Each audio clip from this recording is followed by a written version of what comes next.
The lights are on, but no one's home. Je crois qu'on a la version ukrainienne. Une cacophonie terrible en suisse allemand. Il est tout seul là. Bon, tu as compris? Les Jojo, nous sommes en direct de l'Alliance française ex-Marseille Provence pour une émission inédite dans laquelle on va parler bien évidemment de l'Alliance française, mais également on va vous apprendre 3 mots bien de chez nous pour que vous puissiez, Ballicus, s'intégrer à la culture provençale. C'est l'objectif, puisque l'Alliance française, je crois qu'elle fait l'interface entre les internationaux qui viennent en France et la vie en France et la francophonie, quoi. Et nous avons l'honneur d'avoir l'élite de l'Alliance française avec, sur ma droite, Adrien et sur notre gauche, Anaïs. Les amis, soyez les bienvenus. Merci. Mais ce qui est génial, c'est que vous n'êtes pas venus seuls, puisqu'on a plus de 30 nationalités représentées derrière nous, avec nos amis de l'Alliance française, qu'on peut applaudir. On peut s'applaudir tous ensemble. Ben oui, incroyable. Alors on vous l'a dit dans cette vidéo, on va parler de l'Alliance française, on va vous apprendre des expressions et on va aussi essayer de trouver leur équivalent dans les pays en question. Donc peut-être l'équivalent d'expressions provençales en ukrainien, en japonais, en, je sais pas, en albanais. Pour commencer peut-être, Ballicus, la première question, c'est Kesako, l'Alliance française. Et là, je crois qu'on a 2 représentants. Ils sont un peu timidous. Ah oui, c'est une première pour vous? Une première avec les Jobastres, donc ah ben on a un peu la pression. C'est moi qui suis un peu stressé pour le coup d'ailleurs, parce que j'ai jamais fait de vidéo avec autant de monde derrière moi, donc j'ai un petit peu la pression. Est-ce qu'on peut simplement expliquer ce que c'est une alliance française? Les actions que vous menez tout au long de l'année. C'est avant tout une institution, c'est un réseau mondial. C'est aussi toute cette interculturalité qu'on a et elle est très, très représentée. Et notre première activité, c'est d'apprendre le français à différents étudiants étrangers qui viennent en France pour soit après poursuivre leurs études, et soit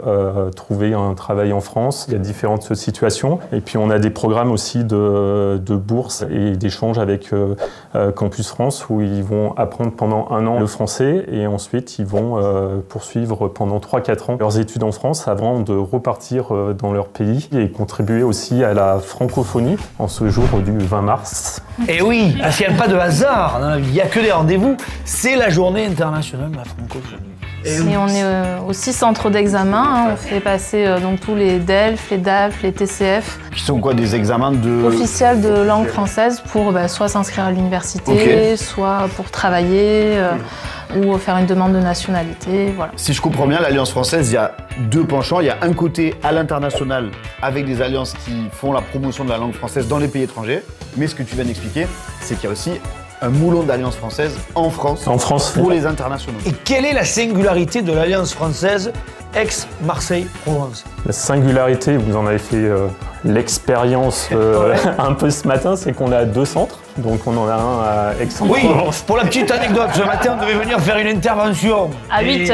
À 8h, nous sommes arrivés à 7h50 parce qu'en Provence, on est très sérieux sur les horaires. Et bien évidemment, on est allé à Aix-en-Provence au lieu de Marseille. Mais c'est pas grave, nous sommes avec vous et on est très heureux d'avoir découvert aussi Aix-en-Provence. Voilà, donc on a un centre à Marseille et un centre à Aix-en-Provence. Mais on fonctionne en fait comme une seule et une même école. Il y a une harmonisation entre les 2 écoles au niveau de la pédagogie, de la progression des cours. Il y a de quoi faire aussi en termes d'activités, visites culturelles de notre belle région entre Marseille et Aix. Et donc l'idée en fait c'est de faire rayonner un peu notre belle culture sur le territoire mais surtout de la partager en fait aux étrangers qui viennent ici habiter pour quelques mois, quelques années. En fait ils vivent une expérience quand ils arrivent à l'AF, c'est pas que les cours de français, c'est vraiment une immersion dans la culture. Et là par exemple derrière nous on a quoi comme nationalité représentée là? Des Espagnols, des Albanais, des Anglais, des Allemands, des Japonais, des Chinois, des Brésiliens. Et ils sont tous ici en Provence pour découvrir notre culture. Et bien sûr dans la culture, il y a la langue, il y a les expressions. Et l'idée de cette vidéo, c'est de vous faire découvrir 3 expressions, 3 mots. C'est un peu le kit de bienvenue en Provence. C'est-à-dire si vraiment vous deviez retenir que 3 expressions, on a essayé de sélectionner la fine fleur des expressions provençales. Et je vous propose, Ballicus, tout de suite, qu'on découvre la première expression. La première expression qui est... Tchefada, je pense que dans toute la France, on l'utilise maintenant. Marseille a colonisé l'ensemble de la métropole. Qu'est-ce que ça veut dire, Tchefada, Romain? Tchefada, ça veut dire tu es fou, tu es complètement jobastre, justement. C'est une folie un peu maîtrisée, contrôlée, ou parfois, des fois, qui déborde. Les gens deviennent fous!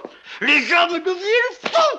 Et moi, je sens que je vais devenir fou! Et on peut l'employer dans plusieurs situations. Par exemple, vous êtes en train de conduire et quelqu'un vous double par la droite, ce qui est tout à fait interdit par le code de la route. Sauf à Marseille. Sauf à Marseille. Ça peut se voir de temps en temps. Et là, tu peux dire, tu es complètement fada. Et ça peut être à la fois une personne, un fada, donc un fou qui fait une action de jobastre, dépassé. Un Parisien qui débarque à Marseille avec le maillot du Paris Saint-Germain qui dit allez Paris à Marseille. Qu'est-ce qu'on lui dira? Qu'est-ce qu'on lui dira? On dira tu es fada. Bien évidemment. Tu peux aussi faire une action de fada. On disait tout à l'heure, tu vas dans les calanques, tu te chauffes, tu montes à 40 mètres sur les rochers, tu sautes, tu fais une action de fada. Et ce qu'on va faire, Ballicus, ce que je te propose, suspense maximal, nous sommes à l'Alliance française. On vous a dit qu'il y avait plusieurs nationalités et nous avons travaillé tous ensemble pour vous donner les équivalents de ces expressions.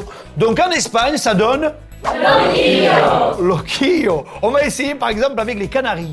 Les Canaries, comment on dit les Mais c'est exceptionnel, ça peut être un jeu. On avait aussi en Syrie, en arabe, comment on dit? C'est excellent. En allemand. Excellent. En Californie. The lights are on, but no one's home. The lights are on, but no one's home, qui veut dire la lumière est allumée, mais il n'y a personne dans la maison. Et là, c'est mon état actuel. Là. Je suis là, et la lumière est allumée, mais je n'ai pas compris. On essaye tous ensemble. 1, 2, 3. The lights are on, but no one's home. Une cacophonie terrible. On va essayer cette fois-ci en anglais, parce que alors c'est différent. C'était le tournevis de Screw. He has a screw loose. He has a screw loose. Ok. Allez, on essaye. Oh, mais c'est un peu mieux. C'était un peu Alors mieux. moi j'ai envie de dire en suisse allemand. Er ist nicht ganz wach. Ah, attention. Il est tout seul là. On peut le refaire une deuxième fois, doucement. Er Herr, ist ich, nicht nicht, ganz ganz. wach. Je m'appelle. Je m'appelle. Mais Popo. Elle, ich, nicht, ganz, wach.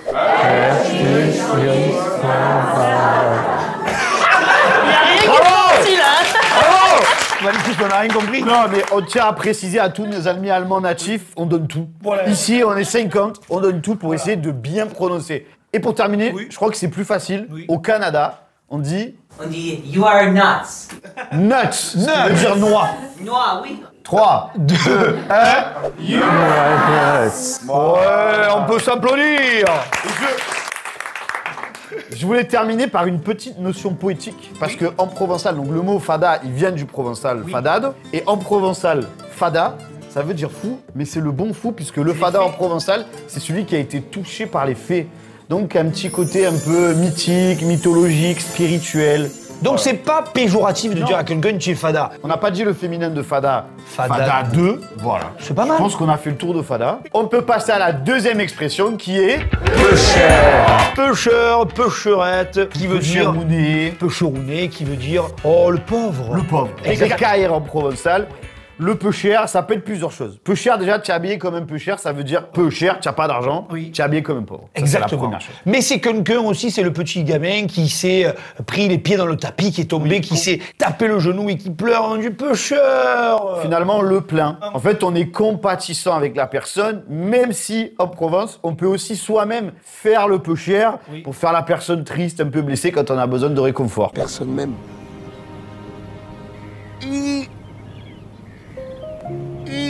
Et généralement, quand on dit ça à quelqu'un, comme on est généreux en Provence, eh ben on y va, on va lui faire des poutounes, des gâtés. Des gâtés. Et les gâtés, c'est les câlins, c'est les bisous, c'est de l'affection. Et ce que je vous propose, justement, c'est vous, de diversifier cette expression et la faire voyager. Et si on partait, par exemple, au Brésil? Comment on dit au Brésil? C'est pas mal, ça. Pour ça, ça ressemble pas à peu cher. Coitado, peu cher. Je crois qu'on a la version ukrainienne. Bignato. Pas mal, ça marche. Elle nous a fait, voilà, mi figue, mi raisin, hein, voilà. Ah, on l'a aussi, si tu veux, en version colombienne. Pecado. Non, que pecado. 3, 2, 1. Que pecado. Et là, ça ressemble un peu. Ouais. On se rapproche du provençal, langue latine. Ben oui, puisqu'on sait que toutes les langues méditerranéennes sont issues des langues latines. Et alors justement, il y a en plein dedans avec l'espagnol, la version espagnole de Pêcheur. Pobrecito. 1, 2, 3. Pobrecito. Super, on peut s'applaudir. Et c'est aussi ça, je crois, la richesse de l'Alliance française. Parce que, bien évidemment, qu'on est là pour leur faire apprendre le français, notre culture, mais nous, en tant que Provençaux et habitants du territoire, en fait, on se nourrit de cette richesse culturelle, en fait. Et j'imagine que c'est votre quotidien de vous nourrir de ça. Oui, tout à fait. On apporte, en fait, cette culture locale dont vous faites la promotion aussi dans vos vidéos. Et on se nourrit aussi de ce que nous apportent tous ces étudiants internationaux. Et moi j'ai une petite question, est-ce qu'il y a des histoires d'amour qui sont nées à l'Alliance française? Est-ce qu'il y a des histoires un peu insolites, des relations, peut-être déjà même dans cette pièce? Est-ce qu'il y a eu des histoires d'amour ici, avec des Provençaux? Ou des Provençals? Ou des étrangers? Oui. D'accord, il n'y avait pas eu d'histoire d'amour. Vous n'avez pas la petite anecdote insolite, vous qui êtes là, qui êtes un peu les Il n'y a pas eu des mariages interculturels. Il y a des belles histoires d'amitié, d'amour qui doivent naître forcément. D'amitié, après, d'amour. On n'est peut-être pas au courant. Ça reste en coulisses. Et ce qui est top aussi, Balicus, c'est qu'on se rend compte que Marseille est un port, que toutes nos expressions viennent de l'arabe, viennent de l'italien, viennent de l'espagnol. Et finalement, c'est une langue vivante qui continue de grandir et d'évoluer. Surtout que, à bon entendeur, pour ceux qui penseraient l'inverse, quand il y a un nouveau mot qui rentre dans une langue, il n'a pas supprimé l'ancien. Ouais. Donc c'est pas parce qu'il y a un mot qui arrive de l'arabe que le mot qu'on utilisait en français traditionnellement, on ne l'utilise plus. Au contraire, on s'enrichit et on gagne en profondeur parce qu'on peut expliquer plus de choses. Et justement, on va vous expliquer le troisième mot. Est-ce qu'on est prêt? Ah là, c'est le classico. Ah, c'est le classico. C'est la préférée des jours. Attention, le troisième mot qui est... V, regarde. Quand tu veux vraiment que quelqu'un regarde quelque chose, tu vas lui dire V, regarde, V. Et ça peut... C'est le truc infernal. Au plus tu veux qu'il regarde, au plus tu rajoutes des V. Ça peut faire V, V, V, V, V, V, V. Regarde, V, V, V, V. Bon, ça peut être une chanson. V, regarde, V, regarde, V, V, V. Ce qui est génial, c'est que ce matin, on a travaillé avec les amis de l'Alliance française et on s'est rendu compte que dans les autres pays européens, mais pas que, il y avait aussi des équivalents à ce V. Très court, en plus, à chaque fois. Comme si, quand tu as besoin de faire voir quelque chose, tu utilises une syllabe ou deux maximum pour que tu puisses réagir rapidement. Et ce que je vous propose, c'est qu'on parte faire notre tour du monde en Andalousie. C'est pas mal, ça. Est-ce que tu veux qu'on essaye avec le Japon? Oui, je veux bien. On essaye avec le Japon. Au Japon, comment on dit? Hola, hola, hola, hola. Hola, hola. On va le faire tous ensemble. 3, 2, 1. Hola, hola, hola, hola. C'est pas mal, je crois qu'on a la version en Albanie, qui est Chi. Excellent. Moi, je vous propose d'aller en Ukraine. Ils ont juste rajouté le D au V provençal. Mais c'est... Attendez, je savais pas que le provençal et l'ukrainien, il y a quelque chose. Il y a eu des histoires d'amour, finalement. Vous ne l'avez pas dit, l'Alliance française. Il se passe des trucs. Oh là là. On est prêt? DV. 3, 2, 1. DV. Et alors là, c'est excellent. Parce qu'on s'est rendu compte qu'au Brésil, je crois qu'ils disent exactement pareil que nous. Ah, mais il faut vérifier. Comment on dit au Brésil? On peut s'applaudir. Ce qui est génial, c'est qu'on peut continuer comme ça sur toutes les expressions et ça montre encore une fois la richesse de la diversité culturelle. Nous, vous savez que chez les Géobasques, on se nourrit de ça et on est très heureux aujourd'hui d'avoir partagé ce moment avec les amis de l'Alliance française. Juste un petit mot, où est-ce qu'on peut aussi vous retrouver aux quatre coins de la planète? Parce qu'on a parlé de la version locale, mais vous êtes un peu de partout dans le monde. Oui. Si demain on veut partir, je sais pas moi, à Cuba, au Brésil, si on donne des chiffres, au Japon, pour être concret, qu'on voit un peu l'importance de l'Alliance française. L'Alliance française, elle est présente sur les 5 continents. C'est 800, non, c'est pas ça? Peut-être je dis une bêtise. Non. 800 pays? Non, il n'y a pas 800 pays sur Terre. 800 agences à l'international. Voilà, alors ils ont peut-être créé des pays pour mettre des alliances françaises dedans. Non, je crois que c'est 800. Vous mettrez le vrai chiffre. Hein. À peu près 800. Et comment ça se passe juste pour vous contacter et surtout pour adhérer? Il faut payer une inscription? Alors l'Alliance française, c'est une association, donc on peut être simplement adhérent de l'Alliance française, donc on paye une cotisation. Okay. Mais après, si on souhaite apprendre le français, on peut venir se renseigner directement donc, dans nos centres à Marseille ou à Aix-en-Provence ou dans les alliances françaises du monde entier. Et là, après, en fonction du besoin qui sera identifié, vous serez en fait placé en cours collectif ou en cours particulier. Mais après, en étant simplement adhérent, on peut recevoir en fait toutes les informations sur l'Alliance française et participer aussi aux événements culturels, puisque en ce jour de la francophonie, c'est aussi ça la culture française et la promotion de la langue française, c'est aussi participer à des événements où on se retrouve tous, étudiants du monde entier, étudiants internationaux qui sont présents ici, qui ont fait le choix de la France, qui ont fait le choix du français et qui ont fait le choix de la langue française. Et de la Provence. Et de la Provence, oui c'est vrai, et de la Provence. C'est un peu intéressant parce que ça veut dire que si moi je suis Marseillais par exemple et que j'ai envie de rencontrer des internationaux, je peux venir en tant que bénévole simplement, toquer à la porte de l'Alliance française en tant qu'adhérent et rencontrer les gens, participer à des programmes et faire un tour du monde sans bouger de Marseille. Ça, c'est si tu es français ou provençal. Mais si vous êtes étranger et que vous débarquez en Provence, vous avez l'Alliance française pour vous connecter justement à d'autres étrangers ou à des locaux pour vivre des expériences culturelles sur notre territoire. Quoi qu'il arrive, j'ai envie de m'inscrire. Oui, alors moi j'ai envie d'adhérer à cette famille. Il va falloir savoir où tu vas, à Aix ou à Marseille. Oui, alors c'est compliqué de savoir à quelle Tu peux faire les deux si tu veux. Hein. Peut-être rapidement des réseaux sociaux, un site internet. On est présent sur Instagram, Facebook, TikTok de plus en plus. Et LinkedIn. En tout cas, j'espère que cette vidéo vous a plu. Si cette vidéo vous a plu, qu'est-ce qu'on fait, Malik ? Le traditionnel, le petit pouce bleu, vous appuyez sur la cloche pour avoir les notifications, vous vous abonnez, surtout vous écrivez dans les commentaires deux choses. Vous avez kiffé la vidéo, vous nous le dites, et vous avez des versions des expressions qu'on a dit dans d'autres langues qu'on n'a pas abordées. Comme on dit, je sais pas, au Congo, comme on dit en Australie, comme on dit en Chine. Bien sûr. Complétez la liste. Ce que je vous propose en tout cas, c'est d'aller voir ce qui se passe du côté de l'Alliance française. Vous avez vu sur les réseaux sociaux, un site internet, j'imagine www.alliancefrançaise.com.fr.org. On vous met tout dans la description en dessous. Voilà. Et on termine par ce slogan, tous ensemble, attention. Bon, t'as compris? On t'explique. On peut se terminer.